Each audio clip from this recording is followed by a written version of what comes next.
20 years in video security teaches numerous rules, but one rule that it teaches is that hype fades, but footage stays. Today, we have Todd Dunning from Motorola Solutions joining us to explore how a device led mindset can support trustworthy AI, how it can support stronger cyber posture, and how reliability of it within the field. This is the Pelco Brief. Todd Dunning, welcome. Thank you. Nice to see you, Xander. Yeah, thanks for being, well, we've had several guests on the Pelco Brief, but this is the first time me doing one. So thanks for being my first guest. For those that aren't familiar with you, Todd, can you share just a little bit about yourself? Yeah, so Todd Dunning, I've been with Pelco in the video security industry for 20 years and seen some ups and downs through the industry and through Pelco's various life cycles. And the last 5 years with Motorola have been just wonderful. They've been a lot of fun, a lot of changes with just acquisitions and stuff, but it just Yeah. makes a lot of fun to see changes and how we can navigate and make the right things for our customers. Yeah, we'll talk more about those changes and the maybe some of those ups and downs and more ups than downs. Does the type of work that you do, how does that make you feel? I love the variety of product management because you get to work with customers, you work with finance, you work with engineering, you work with support, and you get to have an experience kind of all parts of the business. And so the variety is Mm, fun. Sometimes there's very difficult days if there's a product issue. There's glorious days when you launch or when your product's doing really great. And there's just fun days when you're working with engineers like how do we solve this problem? What's a better way to do it? And just to see innovation and things happening as well. So all those various parts is I think what makes product management a lot of fun because you get to taste and touch so many different parts of that environment and try to solve things for the customers. yeah, so when you first got into it, analog cameras, IP hadn't taken place yet, correct? It had just really started. Okay. It was not really shipping industry wide. A few people had started shipping things that are similar to an IP camera. Okay. So you've been here for the different iterations of Pelco for 20 years, and you've led product and operations through, I would say, a couple of different eras at this point. So as you just mentioned, IP was just coming on board, so that whole migration that took place. Now you have AI, and everything is AI, right? So perhaps for the listeners that are new to the type of work, the type of products that you've helped put out, kind of as a leader, what's your through line or your thought process? Yeah, so it was interesting when I first started with Pelco. I remember being a little bit frustrated as we were trying to work into network-based and IP cameras. And I had a manager one time said, you'll understand analog eventually. You'll eventually get this. And I'm like, you didn't hire me to get this. And 1 volt peak to peak and all the analog stuff. I understood it enough, but I just Yeah. never took the time to really learn it because that's not why I was there. But um, I was really there to have an entrance, Pelco's entrance into IP cameras. And we took some old analog cameras and we put encoders on them. We sold encoders already before I joined, and then we took our first encoders and embedded them in the camera. And so they were really an analog camera with an encoder, which is how the industry really started. But I think the fun part was that next step, which our entrance really into it and just going out and spending time with customers and asking them questions. And I had engineers with me and some marketers with me. And we just went and it was probably about a 6 month period that we were just going with customers all the time. And we do these little road shows. We'd drive places, we'd fly somewhere and rent a big car and show little demos and ask and validate. And then we'd reiterate and iterate and iterate and iterate. Um, and so I think that was just one of the best parts was all the product research, meeting with customers. And in about 2009, so we'd already had some IP cameras, analog with encoders, like I said. But in 2009, we launched really our first baseline IP camera, megapixel with great low light analytics embedded, and we just really started leapfrogging the industry. And it was really a lot of innovation. We had auto back focus on the cameras. It was an industry first. There were auto back focus in cameras in other industries, but Hmm. just took a lot of pieces of things, and we saw people struggling to focus a megapixel camera out there trying to, adjust it, and people just Yeah. did that part. Now you're hard pressed to find a camera in the industry that doesn't autofocus, and almost all the cameras have analytics in them. Same thing. We offered some of the first embedded analytics in the cameras. There was people doing it here and there, but it was standard offering. And so a lot of those things were just so much fun because it was great to be innovative and really put our mark. And Pelco was a solid brand already out there for analog, but we had to make Pelco a solid brand for IP cameras and Yeah. integrated with many various partners at the same time. And so it was just a great and fun launch. And so that's probably the most notable, probably all the way back to 2009 when we launched the Cerix name and all that. Um, and I was a younger product manager, I just worked with engineers and just developed the whole thing. So that was probably a lot of the fun. As any good podcast host may do, looked you up on LinkedIn, looked at your history, and you have the briefest LinkedIn ever. Because it just says Motorola Solutions and you got it broken down by year. But within that, you have a 2005 to 2010 period within your LinkedIn. And in that window, you say that that you directed development on hundreds of different products. So if you could perhaps paint the picture of a hard trade-off. What I mean by that is what product decisions were made perhaps back then that help or still influences Pelco today? Now, that's a good question. So the industry has always needed to see things in low light. Hmm.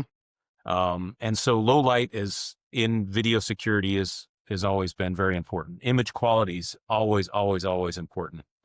Um, but a newer thing, probably back then in the 2005 to 2010, was just wide dynamic range.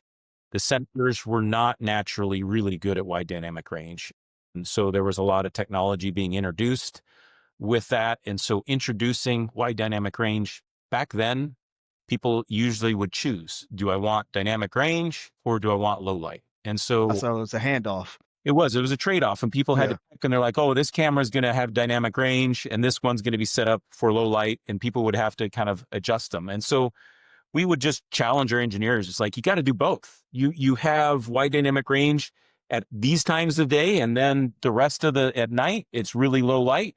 Go fix it. And so it was good to take those customer issues and go challenge the engineers to do that. And sensors have gotten much better over the last 20 years. And so it's getting easier and easier with the technologies that we have, that we bring things together.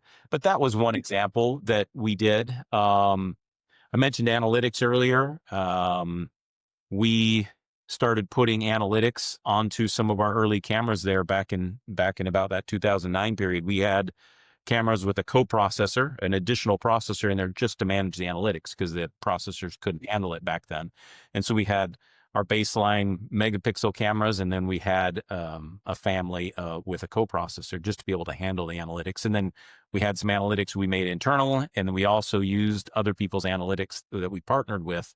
And so our customers would have a choice. If you want to use this brand, great. If you want to use ours, wonderful.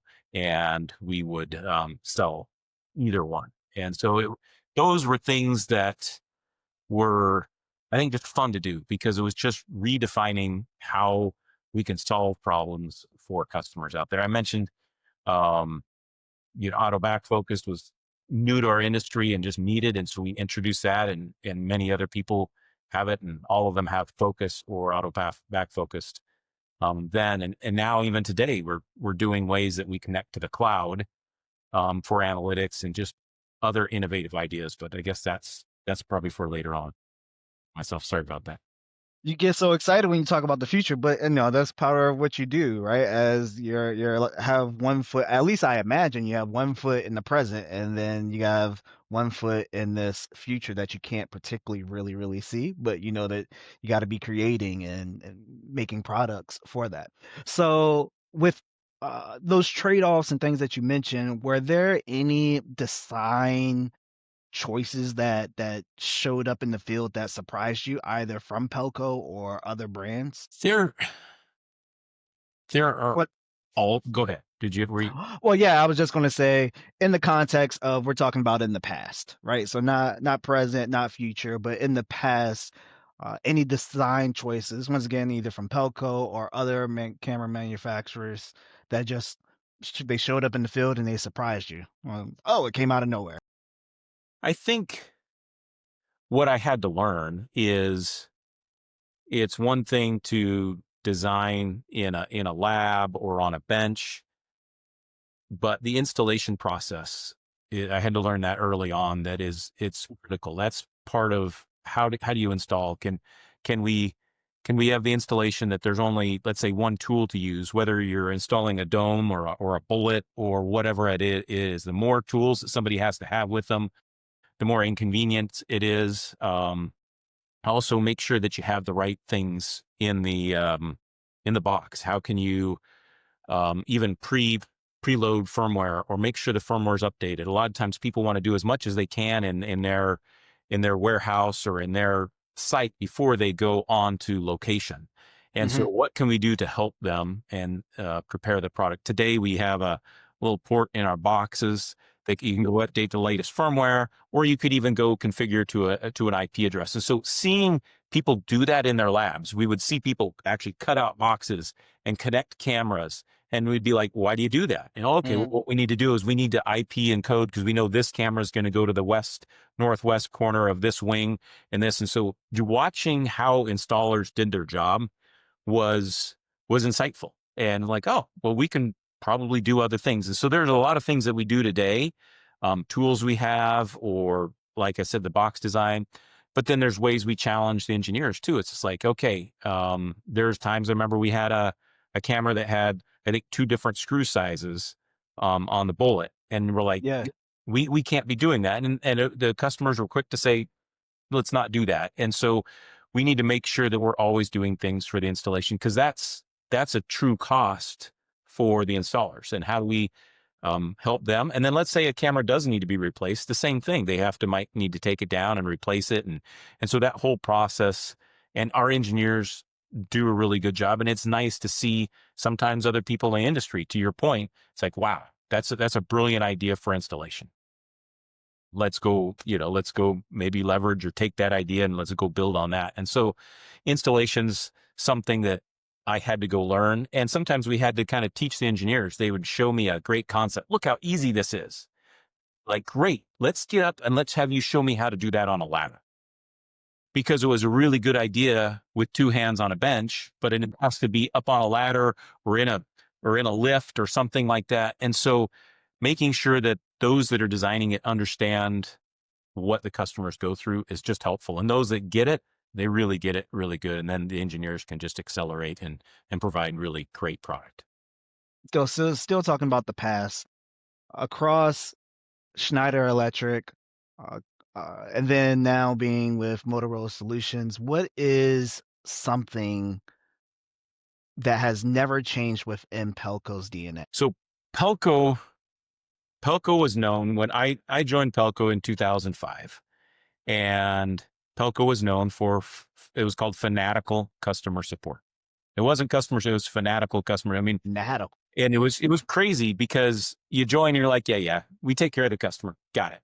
But then like within the first month of your job, everybody that was new, they, have kind of a corporate training that they would, doesn't matter where you were in the world, if you're at sales and you're covering some country, they'd fly you into the Fresno, California area, and you'd come onto campus and they would go through a couple days of training and they would teach you what fanatical customer support is. And they would celebrate stories of like, hey, it was Friday night and this person needed something. And this wonderful lady drove all the way up from Fresno, 3 hours to the Bay Area to get something shipped and just story after story after story after story. And you hear the stories, but then you actually started seeing it. And so it was really interesting. So that, that was who we were. And people still, things did change through Schneider Electric, but the people were kind of the same. The people that were there were the same, and that culture still stayed. And people really, really wanted to solve problems for the customer and do whatever they could. And now Pelco's part of the Motorola family, still a large organization, but there's still an unwavering commitment. There really is to supporting our customers. That's important. We can probably always do better, but we need to make sure that, we take care of them. We go out and we help. We work with our support team. We work with our engineering team, work with our sales team, whatever we need to do to make sure that we're taking care of the customers. And that's really the DNA. And yeah, we come out with cool products, all that, but really the foundational thing of Pelco was really all about our unwavering commitment to customers and supporting them. Fanatical. I've used the Fanatical. word because that's what I was taught when I joined. It's like it's fanatical customers, which is crazy.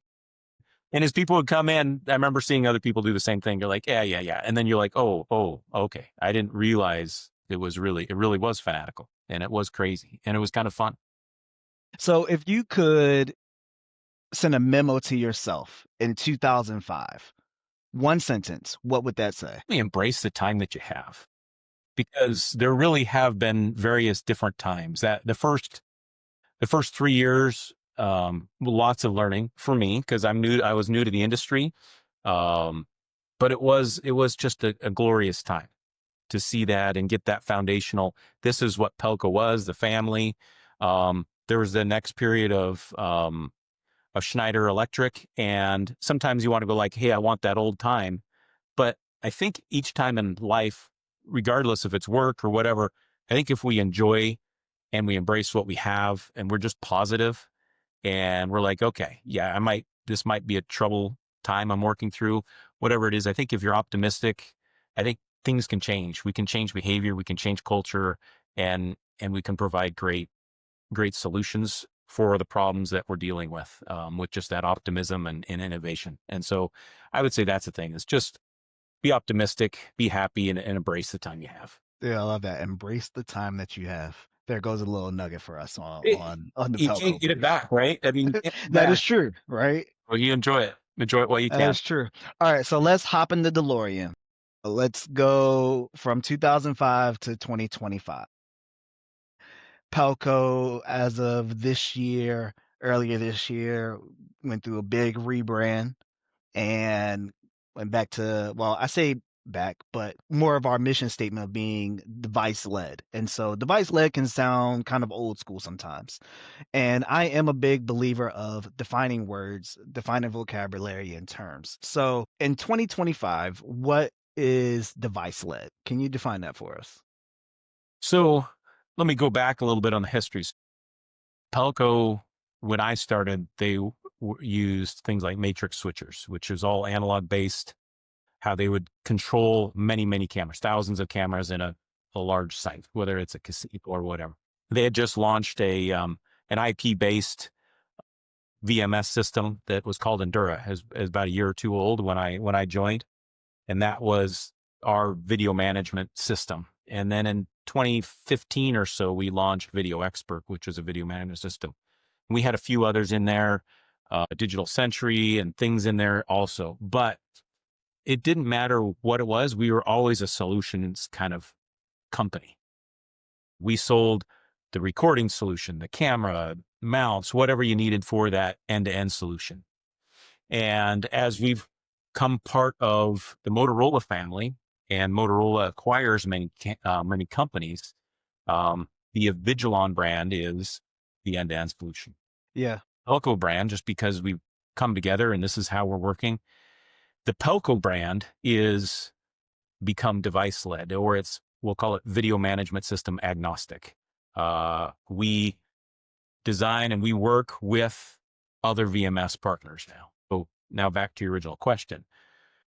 Pelco is a device led or device brand now, whether that's cameras or Halo systems or sensors or device, and we go partner with and work with other VMSs. And so we embrace APIs, common APIs. We use OnVIF. We make sure that we work really well. We actually go and meet with and have regular business meetings with the various VMS manufacturers. How can we do better at integration from a technical standpoint? How can we work better together and in a sales standpoint or a promotion? How can we make sure our sales guys and your sales guys are working together? So those are things that we've been working on with the plan to phase out video experts. So under Motorola, you have an end-to-end solution, and the Pelco brand is a device-led or device-first brand where we go work with everyone else. Does that help you out It, and the yeah, question? yeah, it definitely does. So along with that, let's go through this needle. So yes, we're device led, VMS agnostic. Our cameras, one of the I wouldn't necessarily, or maybe pillars is a good word, is with being intelligence driven as well.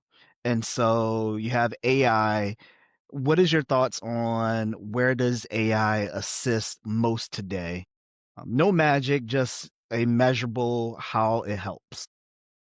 Without getting too deep, and I'm not the expert on this, but um, their devices are getting to a point, and these solutions that we sell with whatever VMS you're attached to, um, it's becoming less and less. Hey, look, there's a person or there's a vehicle. But here, like this year and into next year, what's coming out in the industry, and it's not only us, but it's many of our many other companies in this industry are working on how do you interact with that environment. It's um, tell me about it's not only that there's a person there, but hey, there's a person and they're doing this, and this is what they're wearing, and you could go query, hey, did somebody come through here in a black vehicle and they got out and they were wearing this? You can just go query these systems, and Yeah, people are doing proof of concepts.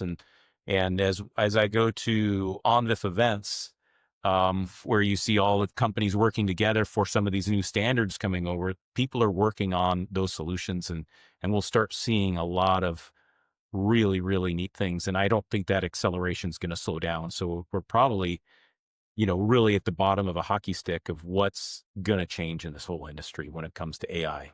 for sure. You mentioned on this, and so there are some teams that are out there that treat interoperability as part of performance. How do you think about that? Do you have a story? I know that you work with on with a good bit. Do you have a story where openness has changed results? Um, when I think, I mean, look, openness is huge, and it's interesting how people define it in various ways. People will say someone else is closed and they're very open, and someone will say someone's open and they're very closed. There's always various layers. So really, the truth. No customer wants to be locked out or locked in. Whatever it is, whatever term you want to use. Our customers want flexibility.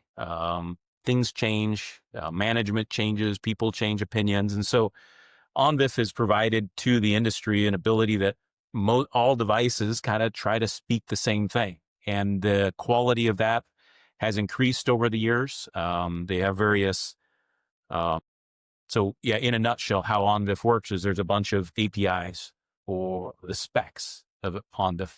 And then there's profiles, which is a group of these specs or API calls. They group them together, and there's essentially everything's tested, and devices are tested, and VMSs are tested to make sure they all kind of speak together and to make the experience better and better.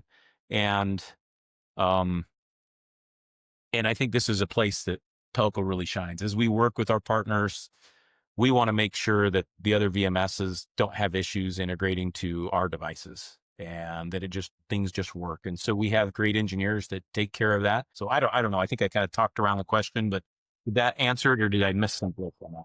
No, that's good. It sets me up for a follow-up question. And that would be because the on this, the openness, those are some of the responsible defaults that Pelco has baked inside of it. What are some other responsible defaults that Pelco has? I would say everything has to have cybersecurity on it. So, I mean, Oh yeah, it hopefully. touches the internet. But I would say that's probably the most foundational is making sure that that devices are secure. And it's been interesting to see over time things that we've had in cameras, 20 years ago when we first Hmm. launched Cerix. It had various things in there for flexibility, and it was great and it was wonderful. The problem as cybersecurity becomes a much more foundational part of every solution out there. There's just certain things that you like, we can't do this anymore, or there's various standards within various countries or regions that we have to follow. And it all makes sense, but sometimes taking flexibility from the customers is a bit frustrating. You're like, hey, I really needed this. It was a helpful feature that we turn off because of just following that cyber policies that are best. Yeah. So let me break out my crystal ball and let's talk about the future a little bit. So in 2030, what are some things that you think customers will still value from now as it pertains to Pelco? Well, let me open that up. So Pelco or in general video security. A lot of the things we talked about, I mean, your cameras are going to continue to look better, right? They're going to be better and more sensitive and low light just because the sensor technology, more megapixels are going to be out there. So you'll get more pixels on target. You'll be able to see more definition. That's kind of level one. Your analytics continue to get better. And so they will start making decisions um, for you. Ideally, like you don't have to go watch a bunch of video. You could just go ask a bunch of questions. Hmm. That's going to change. We've talked about that. Um, interoperability is going to continue to be there. So I think it's just a lot of incremental improvements.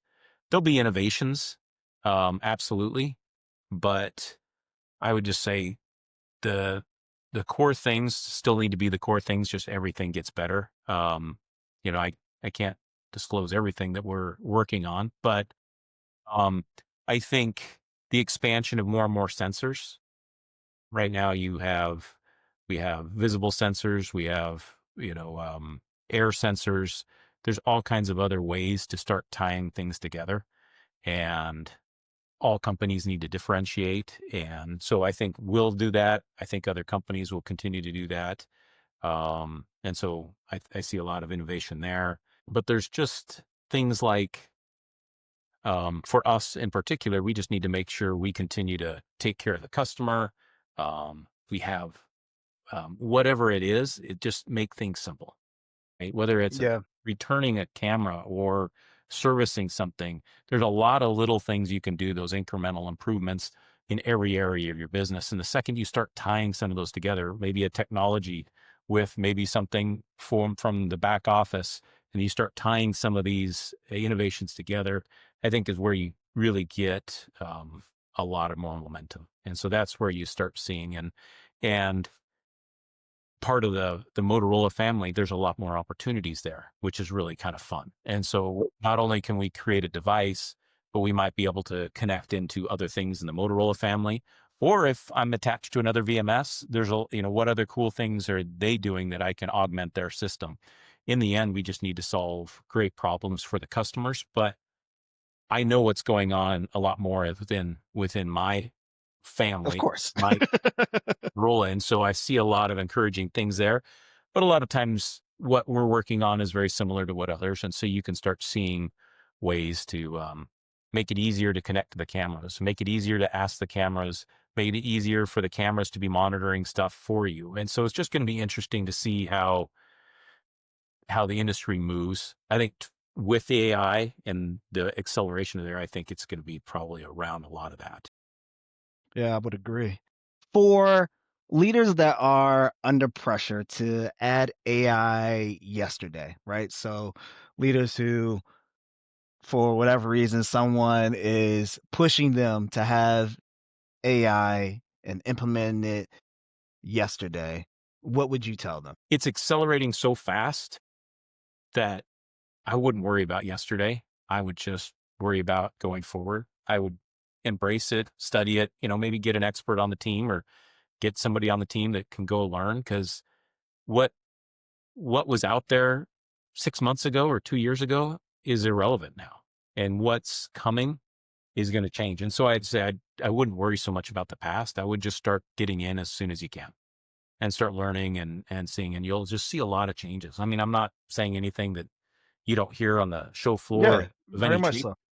but I think people are talking a big game, and it's coming.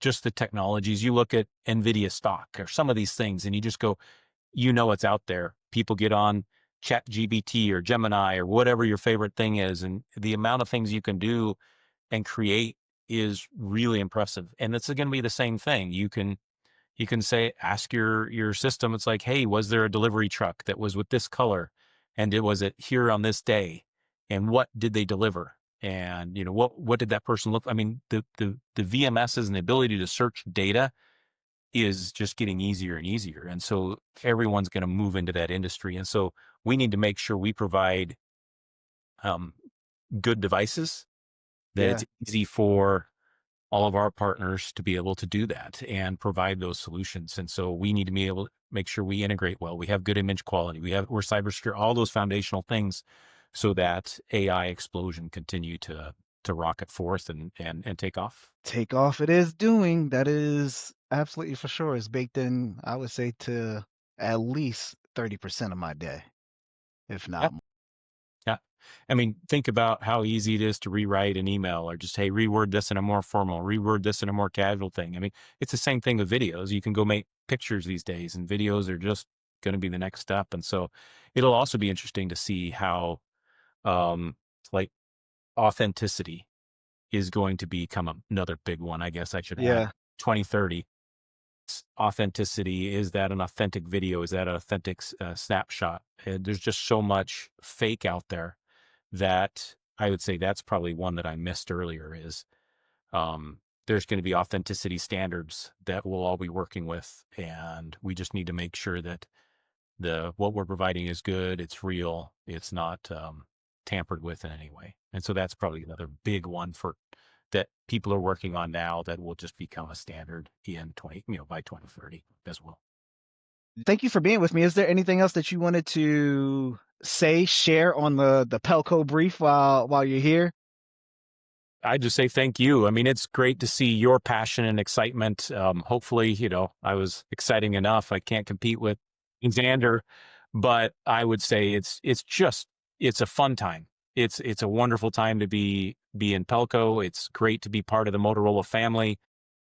The changes that we've done in the last few years, and the amount of things that we've launched, please take a look if you haven't looked at the offering, and just the simplicity to integrate to any VMS.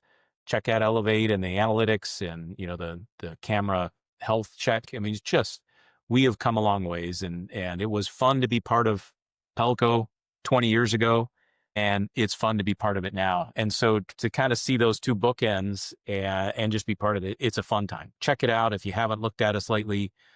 Call us up. We're happy to help you, work with you in any way. And it'll just be a fun next 5 years for sure. So Yeah, thanks, Xander. for sure. Those Pelco people, one of the things, right? The Pelco people. So I hope that you found this helpful. Feel free to subscribe to the Pelco channel. We'll have a lot more podcasts and shorts and things, hopefully to complement your work and make your life easier. Thank you again, Todd. Thanks.